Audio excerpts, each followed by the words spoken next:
Broadway's my beat. From Times Square to Columbus Circle, the gaudiest, the most violent, the lonesomest mile in the world.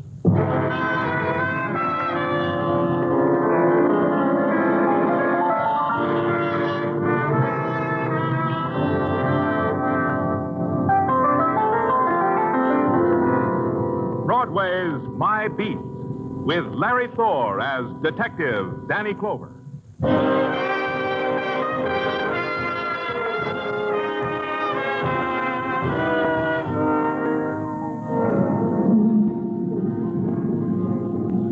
Broadway.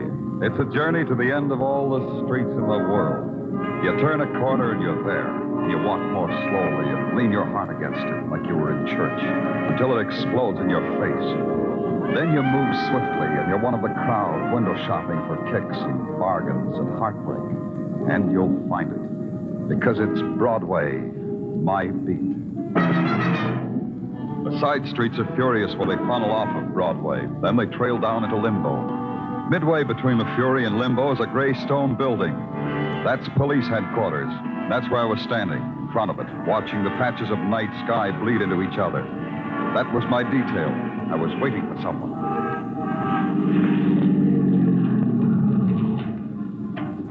Hi, Danny. Oh, Sergeant Ellis. How are things upstate? Oh, great. You know Officer Quinn, don't you? He drove Tommy and me down. Sure. How are you, Quinn? Fine, Lieutenant. Why don't you pull up in the parking area over there? We'll meet you in the squadron for coffee a little later. Sure thing. Well, why don't somebody ask me how I am? I served half my sentence. That makes me a semi-approved citizen, don't it? You look okay to me, Tommy. Haven't changed since you were 16.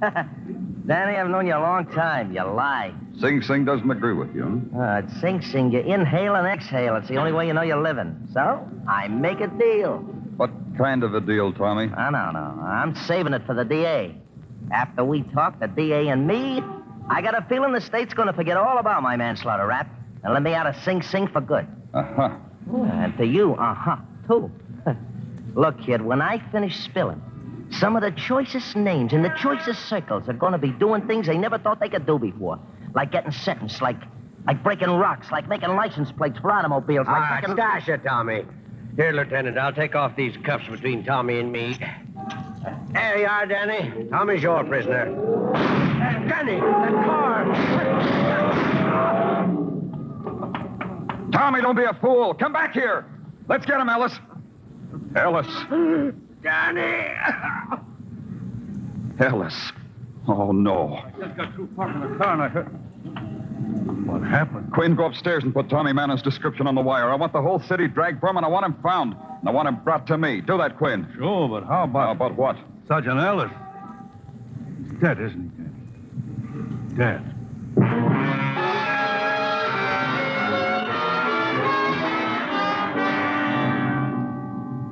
Death and violence are easy commodities in the city. Easy to buy and easy to sell. A decent man named Gordon Ellis got his free for nothing. The sudden mob that gathered round his shrunken body got theirs at bargain prices, too. Headlines on the house. Criminal escapes. Cop murdered. And the sick taste was in my mouth. I just stood while the headquarters boys did what needed to be done. Then I went back to my office and locked the door.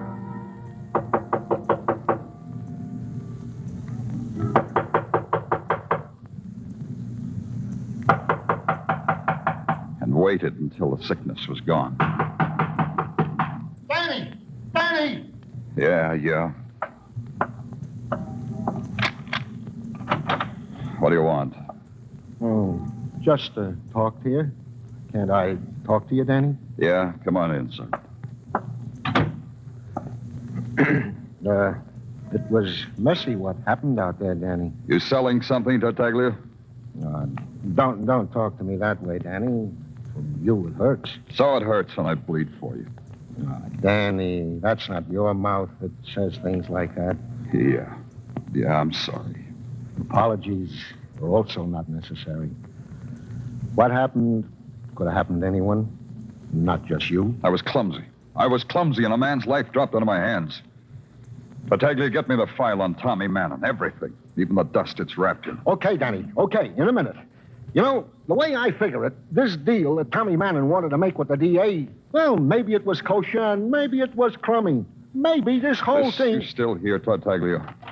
Danny, darling. I've brought you your posy. You can't face the world without a posy. Bend down so I can pin it on you. Janie, how many times I have to tell you it ain't dignified you should sell flowers in police headquarters? And without a license? You're only a Sergeant Tartaglia. You will address me as Madam. Don't stop squirming, Danny. All right, Janie. Tell me, doll, are you still running competition with the post office? Keep your nose to the smelling of flowers, Danny. It's healthier. The boys from the Lamb, do they still send messages to their loved ones through old Janie, the subway Lily? Like Tommy Mannon, maybe? Danny, darling, I'd rather be called Lily than be planted with one. So I'm not saying one way or the other. Yeah. Pay the lady for the posy, Tartaglia. Outside of headquarters and across the rooftops and down in the roaring avenues, the city had already grown restless for the nighttime. It was a time of big noise and prowling and secret laughter. And somewhere inside of it, and part of it, Tommy Mannon, hoodlum. Tommy Mannon, hoodlum. And I was living this piece of my life just for him. So I was prowling, too. And there was a place to go, a white marble house that overlooked the East River. It was on the other side of a world. A precise pattern of house lights strung like tinsel against the dark. The precise butler who opened the door and tilted his finger at the precise angle toward the waiting room. The decor of opulence that makes its own particular breed. And the precise amount of time that went by before the greeting from mine host. Danny Clover. How nice. Won't you join us? We're in the library.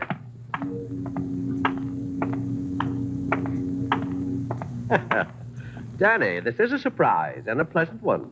Oh, you know Mr. Arnold, don't you? James Arnold, the attorney. Hello, Danny. What brings you all the way out here, Danny? Thought you'd be expecting me. I didn't know you were having company, Faulkner. I'll leave. Stay a while, Arnold. Thank you, Danny. I was about to suggest the same thing.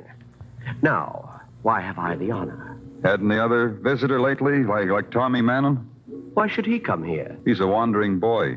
You might be keeping a light in the window for him. Tommy left my employ when he confessed to manslaughter. Really, Faulkner, maybe I'd better leave. You're comfortable, Arnold? The drinks are all right? The hors d'oeuvres? Fine, but... Then stay a while. Sit.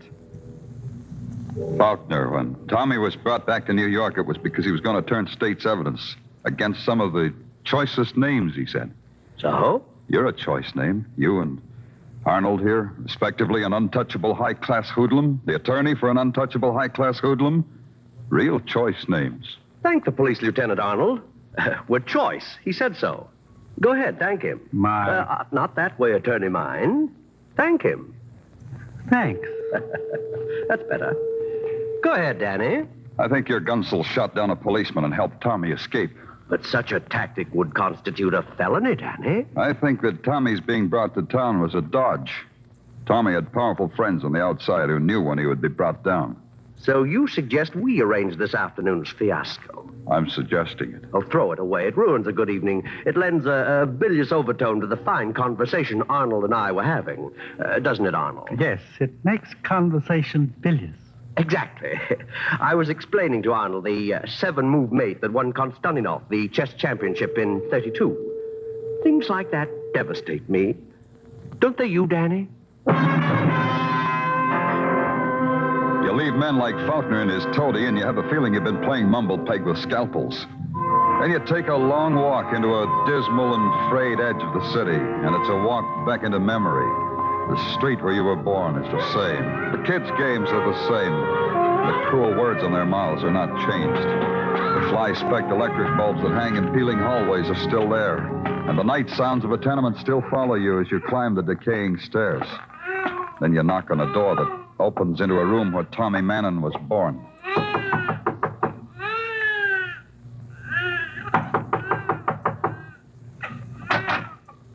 It's late. What do you want? Mrs. Mannon? I might be. You're peddling something, it's late, and you come to the wrong place. Wait, I just want to talk to you. Don't you remember me, Mrs. Mannon? I stopped remembering a long time ago. I'm Danny Clover. So you are. Face is cleaner than when I saw you last. How old were you, Danny? 10? It won't take long. Could we step inside? We can talk here. Inside would be better, Mrs. Manning. All right. Go on in. Who is it, Mrs. Manning? Who's your gentleman caller, Mrs. Manning? Hello, Mr. Manning. Oh, I know you. You're Danny Clover. You're the cop who let my boy get away. Have a drink, Danny. You've been wonderful to my boy. Come on, Danny, have a drink. No, don't mind him, Danny. He means no harm. He's a drunken sot, but he don't mean no harm. Go back to your bottle, Mr. Manning. I'll do that thing, dearie. I'll just do that. You want to know if Tommy's been here, don't you? Has he? When you were a kid, did you ever hear it said Mrs. Manning was a liar? No. Then you'll believe me when I tell you this.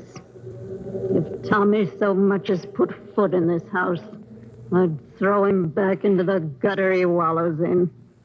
That's no way to talk about Tommy. Tommy's good. Tommy's smart. Smart. I drink to my boy, Tommy. Then maybe you'll get a word to your smart boy, Mr. Manning. Tell him we want him. Tell him we want him bad enough to hurt him. Good night, Mrs. Manning. I went back to Broadway for only one reason. I was hungry. And eating alone is the loneliest time a man can have. On Broadway, there's always people. You can watch them and make up your own stories. Stories that didn't have murder in it. I dawdled over spud nuts and coffee, made up my stories, then hit the street again. Part of it hit back at me, and it had the smell of lavender and a bit of old Irish lace in it. Danny Clover. Why, Janie, have you been following me? The post office business is blooming, Danny. Here's a posy for you. You've already pinned one on me today, remember? Ah, but this is a very special posy. Here, take it. Thanks, Janie. I've always wanted a cornflower. I got it from a florist who says he's a dear friend of yours. Thank him for me. You think him, Danny. He doesn't live too far from here. You could get a cab. 2620 West 10th Street. First floor back. Oh? For whom do I ask? Ask for Tommy. Go quickly, Danny, dear. And ask for Tommy Manning. 10th Street was a quarter of an hour away, and number 2620 was a hole in a block long of piled red bricks. First floor, walk back, and you know when you've come to the end of the hall when you can't quite walk through the final shadow. Tommy Manning. Open up, Tommy. It's Danny Clover. There was Tommy Manning, all right.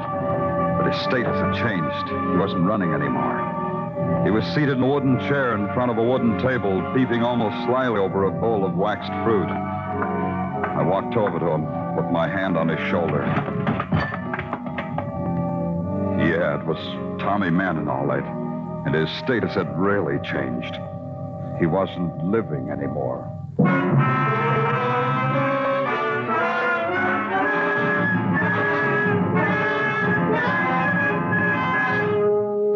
You're listening to Broadway's My Beat, starring Larry Thor as Detective Danny Clover.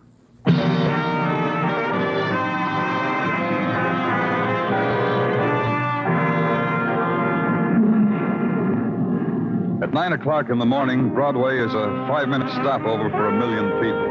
For these people, it's the 5 minutes that are important. It gives them time to adjust themselves to the world. It's assuring.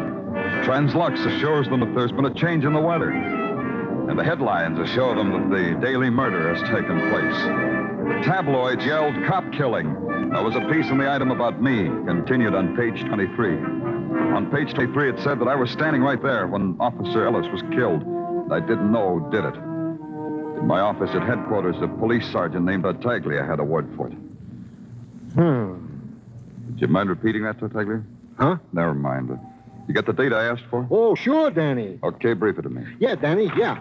On June 17, 1944, Tommy Manning confessed to beating up and killing one John Westfall. Uh-huh. This was what is known as the aftermath of a drunken brawl. Manning was convicted of manslaughter. End of brief. Real brief, huh? Yeah, it ran about like that. And the other thing, Tartaglia, about the newspapers, you fix that? Oh, yeah, I fixed it, Danny. Like you said, not a word to the newspapers about finding Tommy Manning dead or alive. Especially dead. Okay. The coroner's report? Yeah, I briefed that, too. Like this. Tommy Manning was dead on arrival. Not a mark on his body. He wasn't poisoned, no heart failure. Mysterious, huh? Tartaglia. Okay. Tommy Manning was drowned. Drowned? So it says on the report. Manning was, and I quote, forcibly held with his head underwater until he was drowned, and I unquote. Yeah, they figure it was in that fruit bowl on the table. Water was still clean to the wax fruit. Twist, huh? Yeah, funny killer. You got that list of character witnesses at Manning's trial? Yeah. There was one. And the one was one Georgia Webb. Address, the Brighton Hotel for Women. Brighton Hotel for Women, huh? That's quite a showplace. Danny... This one I'll brief for myself.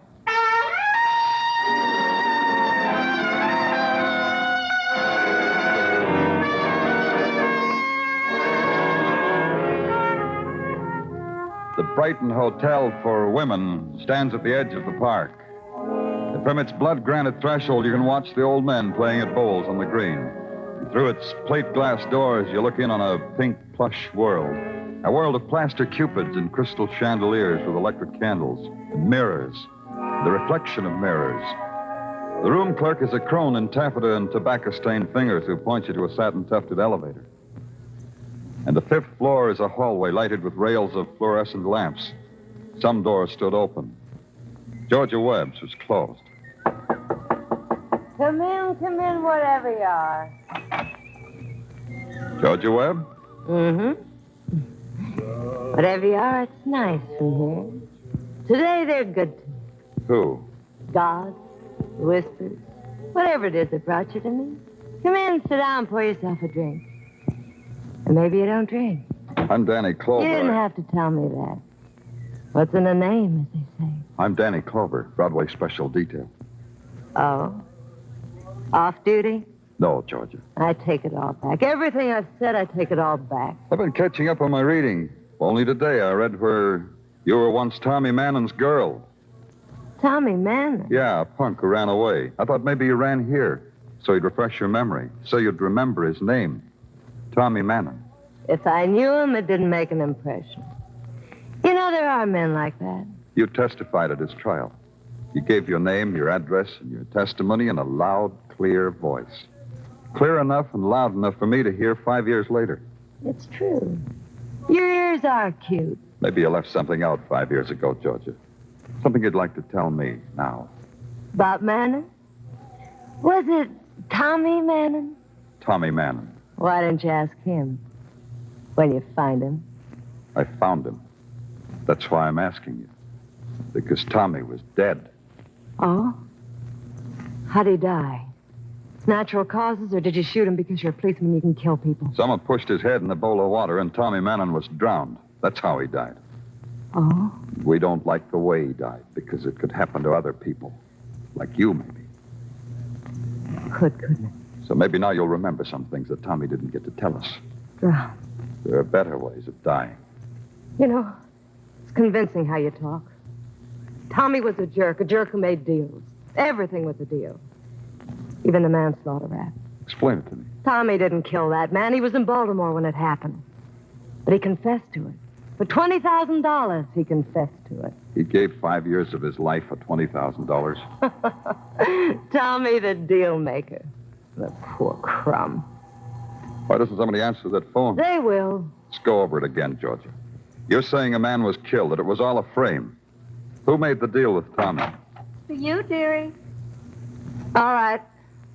I'll only be a minute, Danny. Okay. This is Georgia. Yeah. Wait a minute. All right. All right, yeah. You can go now, policeman. Your time's up. What? Get out. Everything I told you was a lie. All the talk I made, it was no good. That phone call have anything to do with it? Yes. You ask me, and I tell you yes. They told you not to talk anymore. Who told you that? A man who likes it when people are dead. Now you understand why I've got nothing to say to you. You understand nothing you can do or think of can make me talk to you. Yeah. That's how it is, Danny boy.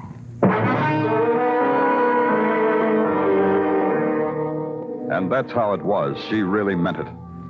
It was noon when I left the Brighton Hotel for Women. I told myself I could think better if I walked.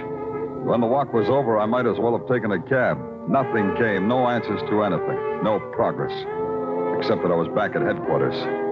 In the first floor hallway, there's a bulletin board listing sheriff sales, police details, and used radios at a bargain. There was a man looking at it. He saw me and moved his lips over his teeth. This was supposed to mean he was smiling, which was supposed to mean he was glad to see me. Hello, Lieutenant. Remember me? James Arnold, isn't it? Faulkner's attorney. Yes, Faulkner's my client. You mean you work for him? You're his flunky. Mr. Clover, I work for many people. My association with Faulkner is neither more nor less intimate than my association with my other clients. Understand, I work for many people. You've been wondering what I'm doing at police headquarters? I'll be frank with you. I haven't given you a thought. I know. That's how I affect people. Can we talk? Aren't we? Of course. I mean in private. This is private. Of course. So talk. Of course. Good things could happen to you, Lieutenant. Every night, Mr. Arnold. Every night, I say, let good things happen to me. Now you know a secret. Fine things, Lieutenant. Like silks and satins, like me. People are interested in you and want the best for you. People want that. What people? People. Nice people who want to see you get along. Mind if I interrupt? Of course, interrupt. It's about Tommy Mannon, isn't it? Of course. Now, go on. It isn't much. The nice people don't know what happened to Tommy. They don't want to know. They want this case closed as if Tommy were... Dead? Dead. They want this case closed. You can arrange it. Then nice things will happen to you. I'll try, Mr. Arnold. I really will. Splendid, Lieutenant. The nice people will be happy. You too. Goodbye, Mr. Clover. Yeah.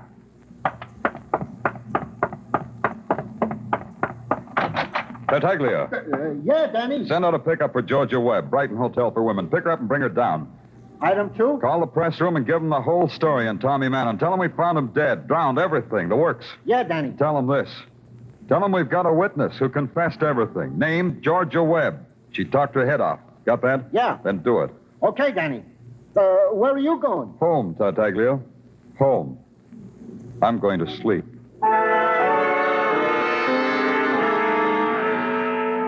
When I got home, the landlady had left 2 things for me. A bowl of matzo ball soup and a manila envelope. They both looked inviting, so I tried the envelope first. $5,000. The nice thing that Arnold had promised would happen and became so fast to such a nice round sum. What more could a man want out of life? $5,000 in a dish of matzo balls. I ate the soup, kissed the landlady, put the $5,000 in an envelope addressed to the DA, pulled a chair over to the window and sat there, watching the city burst into fragments of electric flame. I must have sat there a long time, because when I awoke, the night had a new shadow. The shadow of a man named Faulkner. I brought you the morning paper, Danny. They got your name all over it, splashed in red ink. Oh, I knew I'd make it someday. Thanks, Faulkner. Here's a nickel for your trouble. Red ink could be blood in the later editions, Danny. Oh, rotten place to sleep. In a chair. Like some coffee? You can think better if you have coffee. And light. They tell me you're a man of virtue, Clover. Gratitude's a virtue. So whoever told me lied. It hurts you whenever people lie to you? It hurts me when a man of virtue's ungrateful. You shouldn't have booked Georgia Webb. You shouldn't have made her talk. You shouldn't have taken my $5,000. I've been naughty, haven't I? I have one question for you, Detective Mine. One little question. Your gun gives me 3 chances. I'll guess in 1. You want to know what Georgia told me? Possibly. Possibly it doesn't matter. But tell me anyway. You're bluffing, Faulkner. Your act is precious. Is that the word? But you're bluffing. You're scared to death. So? Tell me why. Explicitly. Because your life depends on Georgia. Only I've got her tucked away where you can't touch her. Explicit, huh? Put away the artillery, Faulkner. It could be deemed ungracious for guests. Come in. Hello, Danny. Oh, you already have a visitor. It's your counselor, Faulkner. Happy day. Come in, Arnold. But now I don't have to come in. You already know what I came to tell you. Tell me anyway. Why, only that Faulkner is your man. The man who killed the policeman. The man who killed Tommy Mannon. Are you insane, Arnold? Watch him, Danny. He's dangerous. Are you double-crossed? I told you he was dangerous, Danny. He would have killed us both. Yeah, you shot him good the first time, Arnold. Why did you waste another bullet? Come on, let's take a walk to headquarters. Is it necessary? Yeah, it's necessary. I want to straighten out the records. Please, no joke. Okay, no jokes. I'll be real sincere. Tommy Mannon took your rap, Arnold. You were the one who committed the manslaughter. Faulkner supplied a pigeon for you. Pigeon, one of his hoodlums, Tommy Mannon. May I smoke? Sure. Faulkner had to supply a pigeon because you knew all about Faulkner's operations. He was supposed to pay Tommy $20,000 for taking the rap. Faulkner's lying on the floor over there. He's dead. You'll need proof of all this. That's proof enough. You shot Faulkner in cold blood so that he'd never talk. To go on. When Tommy was transferred to New York, Faulkner went gunning for him so Tommy wouldn't talk. Only he missed and shot the wrong man. He killed a cop instead of Tommy. How does all this theorizing concern me? When you boys finally caught up to Tommy, you drowned him in a fruit bowl. Let's go, Arnold. I'm going to book you for the murder of Tommy Mannon. You forgot something, Danny. I've still got my gun. I hadn't forgotten. It was the chance I took. Arnold had already used 2 shots on Faulkner. I had to get him to throw away the other 4. All the while I'd been talking to him, I'd been edging toward the light switch. Now I flipped it. 1. I'll kill you, Clover. I had one advantage. I knew the apartment. Arnold didn't. In the blackness, he could only fire at sound. I swept an ashtray off the table. 2. I picked up a book, heaved it at the window. 3. 1 more. I grabbed a chair and threw. 4.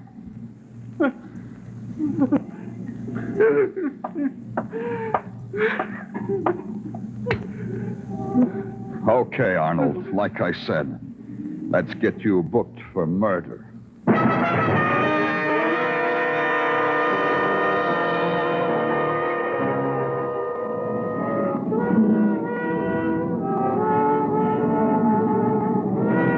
Broadway. It stretches out in front of you, livid scars slashed into the night. It's a cruel and fantastic carousel, a palace of fun. Hall of mirrors. You pay your way, and you take your choice. Me, I get in on a pass. I'm the gaudiest, the most violent, the lonesomest mile in the world. Broadway, my beat.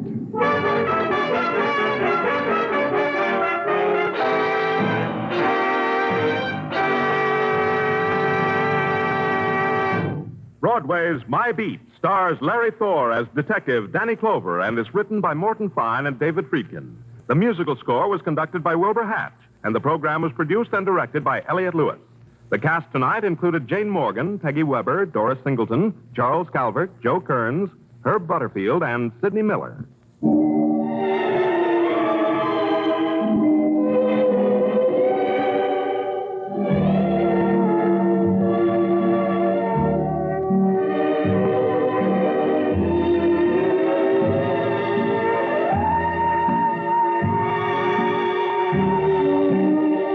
This is the United States Armed Forces Radio and Television Service.